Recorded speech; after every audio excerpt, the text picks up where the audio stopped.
Student, good morning. बच्चों, हम अभी तक जो वचन पढ़ रहे थे कि वचन किसे कहते हैं, वचन कितने प्रकार के होते हैं, वचन के कितने भेद होते हैं और वचन के जो परिवर्तन होता है उसका नियम। अभी तक आपने पढ़ा कि वचन के जो नियम थे परिवर्तन होने के, वो 7 नियम मैंने आपको बताए थे। इसके पहले जो 2 दिन तक हमने वीडियो थी उसमें सारा वचन का पढ़ा हमने। 3 दिन से वीडियो जो देख रहे हैं, अब आज हम वचन का अभ्यास कार्य करेंगे। वचन का जो अभ्यास कार्य है ये आपके किसी बुक में नहीं है, नहीं आपके पास कोई बुक है जिसमें है, परंतु जो मेरे पास है उसमें से आप समझिए कि वचन से रिलेटेड जो भी अभी तक हमने पढ़ा है कि वचन किसे कहते हैं। वचन 2 प्रकार के होते हैं, एक वचन, बहुवचन, और वचन जो परिवर्तन होते हैं उसके मैंने 7 नियम आपको बताए थे कि वचन जो परिवर्तन होते हैं उसके 7 नियम कौन कौन से हैं। तो इससे रिलेटेड जो भी अभ्यास है वो हम आपको समझा रहे हैं, आप ध्यान से समझिए बच्चों। ये सिर्फ आपको समझना है, किसी भी नोटबुक में नहीं करना। पर जब मैं वर्कशीट आपको वीडियो में भेजूंगी तो आप उस वर्कशीट को अपनी नोटबुक में नोट करके और फिर उससे वर्क करेंगे। तो आज सिर्फ आप समझ लीजिए। फर्स्ट है, कोष्टक में से उचित शब्द चुनकर रिक्त स्थान भरना है। अब आपको 2 ऑप्शन दे रखे हैं। मेरी कक्षा का खराब हो गया है। अब आप इसको ध्यान से पढ़ें। मेरी कक्षा का खराब हो गया। अब एक है मेरी कक्षा, तो आप इसमें क्या लगाएंगे, पंखे या पंखा।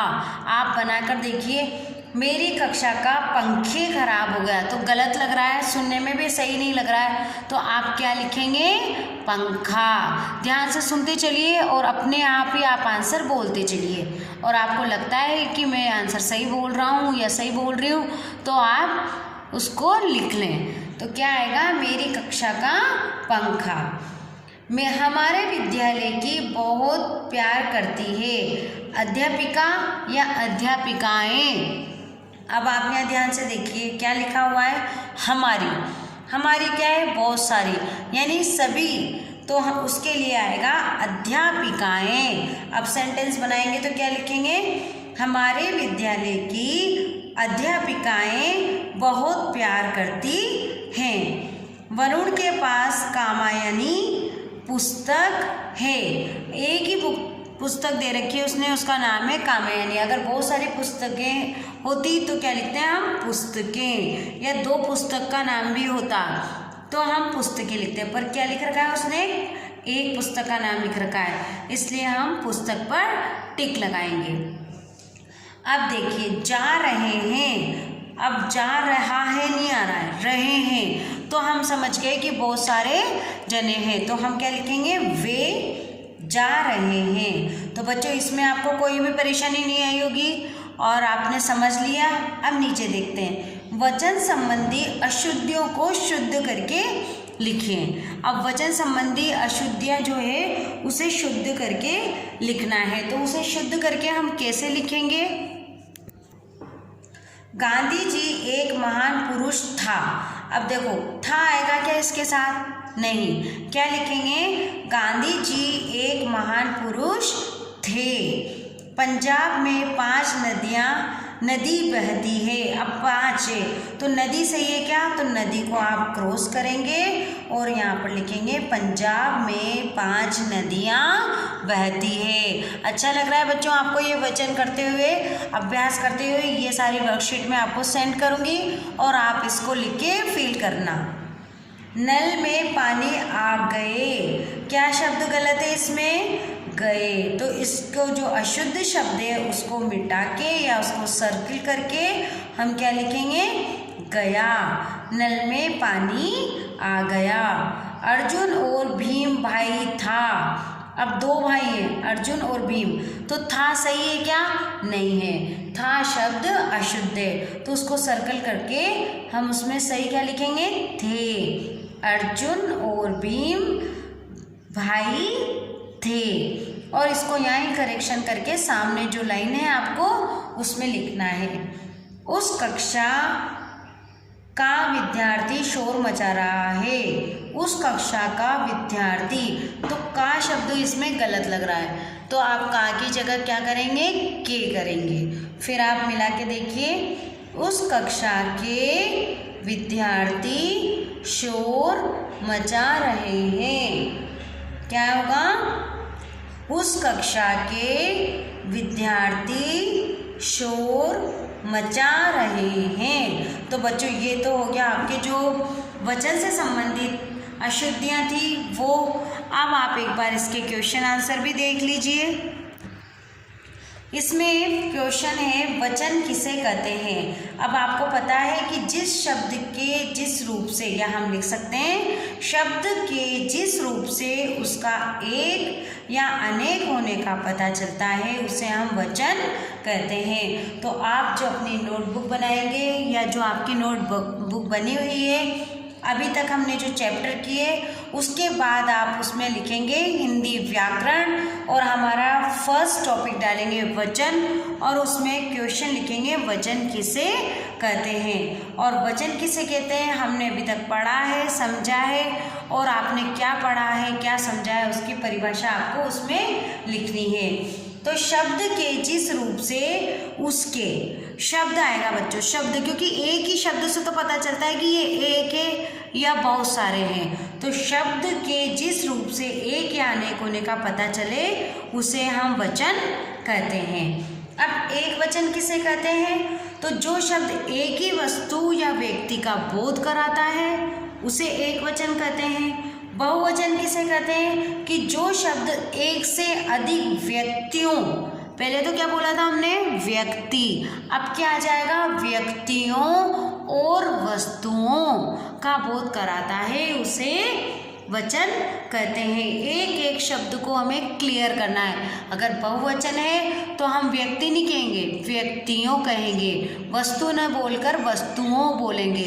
तो बच्चों ये 3 क्वेश्चन आंसर हैं, वो आपको अपनी नोटबुक में नोट करने हैं, इनके आंसर लिखने हैं। अब आगे का अभ्यास देखिए आप, इसमें जो कुछ एक वचन से बहुवचन मैच करने हैं वो देखते हैं हम। शब्दों का उनके बहुवचन से मिलान कीजिए। संतरा, संतरे, मजदूर, मजदूर वर्ग। मैंने आपको एक नियम ऐसा बताया था कि किसी में गण, किसी में जन, किसी में वर्ग लगता है। तो मजदूर में क्या लगा, मजदूर वर्ग। गुरु में क्या लगता है, गुरुजन। नीति, नीतियाँ। पंक्ति, पंक्तियाँ। तो ये हमें मैच करने थे। अब आप आइए निम्नलिखित प्रश्नों के उचित विकल्प पर सही का चिन्ह लगाइए। अब आपको आज समझना है, कल ये वर्कशीट दूंगी उसको आपको फिल करना है। अब देखो वचन कितने होते हैं, 2 होते हैं। शब्द के जिस रूप से उसके एक से अधिक होने का बोध होता है उसे क्या कहते हैं हम, क्या है इसमें ध्यान से पढ़िए, एक से अधिक, तो क्या हो जाएगा, बहुवचन। क्या हो जाएगा, बहुवचन। कौन सा शब्द सदैव बहुवचन में ही प्रयोग होता है। मैंने आपको कुछ शब्द ऐसे बताए थे जो सिर्फ बहुवचन में ही प्रयोग होते हैं। तो कौन कौन से थे वो, लोग, दर्शन, हस्ताक्षर। तो ये सब क्या है, बहुवचन में प्रयोग होते हैं। तो आपके जहाँ पर है ये सभी, इन सबको आप टिक लगाएंगे। अब आगे का देखिए, एक वचन के स्थान पर बहुवचन शब्दों का प्रयोग किया जाता है। बच्चों अगर हमें किसी बड़ों को या कोई जो रेस्पेक्ट है पर्सन, उनको अगर हमें सम्मान देना रहता है, रेस्पेक्ट करना रहता है, तो हम उन्हें जब एक वचन से, चाहे वो एक ही हो, पर हम उन्हें आप करके बुलाते हैं, संबोधित करते हैं, तो उसी तरह से बहुवचन शब्द का प्रयोग करते हैं। जैसे आज्ञा सूचक में नहीं करेंगे, विस्मय सूचक में नहीं करेंगे, आदर सूचक में करेंगे, हम उसको आदर सूचक में संबोधित करेंगे। तो यहाँ पर आएगा आदर सूचक। पुल्लिंग शब्द के अंत में आ को ए में बदल कर बताइए। अब देखो आप चूहा, तो चूहे क्या आ जाएगा, चूहे, क्योंकि ये पुल्लिंग है। एक नियम था हमारा कि कुछ शब्द जो पुल्लिंग है उनके अंत में आ मात्रा आती है तो उसे ए में बदल देते हैं। तो क्या लिखेंगे हम, चूहे, तो ये टिक होगा। अब एक कोष्टक में लिखी संख्याओं को उचित रूप में स्थान भरें। अब जैसे कई, बहुत सारे आ गए यहाँ, तो कई भाषण देने आए, तो यहाँ क्या लिखेंगे, नेतागण। सड़क पर, कई आ गया इसलिए लिखेंगे कई नेतागण। सड़क पर भौंक रहे हैं, कुत्ता आएगा कि कुत्ते, कुत्ता या कुत्ते, तो बहुत सारे हैं तो कुत्ते आ जाएंगे। सभी मैदान में खेल रहे हैं, लड़का है तो उसका सही क्या करेंगे हम, लड़के। तापस के बाजार गए, पिता या पिताजी, तापस के पिताजी बाजार गए। सभा में पधारे थे विद्वान, तो हम क्या लिखेंगे, विद्वान। तो कोष्टक में जो लिखी संख्याओं के उचित रूप से रिक्त स्थान हमें फिल करने हैं। तो बच्चों ये हो गया आपका आज का अभ्यास कार्य, इससे आपको बहुत सारा दोहरान हुआ होगा। अब कल की जो वीडियो है उसमें वचन से रिलेटेड सारा अभ्यास, सारा क्वेश्चन आंसर मैं आपको दूंगी, वो आपको करना है। Thank you.